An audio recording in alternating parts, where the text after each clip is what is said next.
Well, obviously tonight is first versus second. Connacht being first in the table. Never have we seen this before in all the years in Connacht. Coming up here for the last 20 years, never happened, and it hasn't happened in 100 years of Connacht rugby. I'd say tonight's game will be a close call, but at the same time, I think the momentum was probably with Connacht because they've had the team unity, whereas the other teams have been disrupted by the Six Nations. So I think they'll probably be able to do it tonight. It'll be close. I'd say a score or two in between them.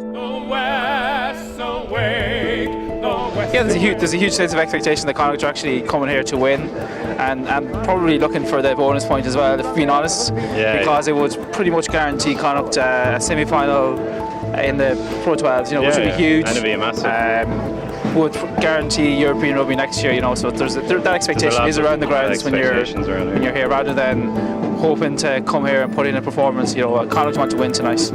We're 5 games out from the end of the season, and it's a critical game for us to win at home, winning every game at home. But obviously we're playing some of the best teams in the league in the last 5 games, so definitely I think that's going to put a lot of pressure on us. So every home game is critical to win it.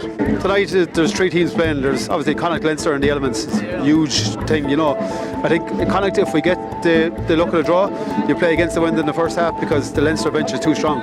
You've got 6 internationals coming off the bench there for Leinster, so you'd like to have Connacht with the wind in the second half because this game is going to be tiring. It's going to be a war of attrition. 2 hard teams, the best defence in the league versus the best attack in the league.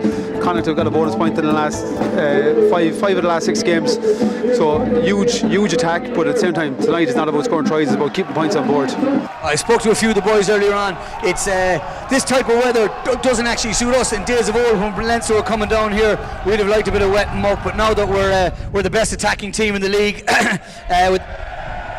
it suits us to have a bit of a dry day. So has this put a scupper to our plans? No, not at all. I think we're pretty comfortable playing many conditions. We were in Siberia when it was minus 27.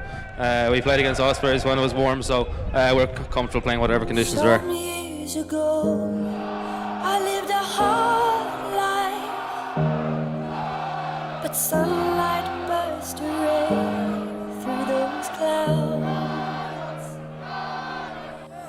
We finally seen the back of those grey days.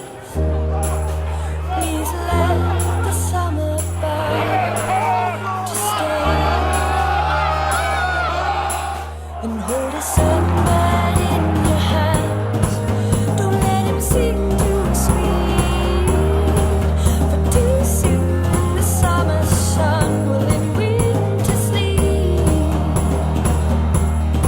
And hold a sunbird in your hands.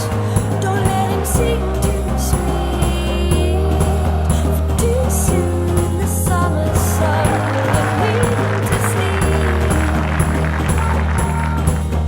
You found yourself on the road inside your winter coat, and leave your troubles behind for now. You wrap yourself in a boat and hide away from it all, and let the sun burn in your heart. Hold a sunbird in your hands. It was really brilliant. It was an astonishing atmosphere. I don't think it'll get better anywhere in the country or even in the world. It was really brilliant. Pat Lam has come along and done a fantastic job altogether. It was really a full panel effort. Like the heart and soul that the Connacht players put into that game was fantastic. So it was really some achievement.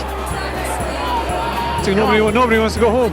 They just want to stay on. Nobody left. Absolutely nobody left. Talk about heart. It's just incredible all the way through. Connacht just held on. They knew they were going to hang on. They just held on.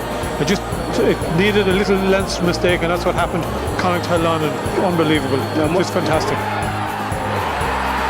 I was saying to someone here, I came very close to tears, and the last time that happened was when my daughter was born, you know what I mean? So absolutely incredible. To be 7-0 up at half time, you'd be fearing that it wouldn't be enough for them to have enough scores, but absolutely heroic in this. To a man, every one of them subs, the full squad, absolutely brilliant, incredible performance.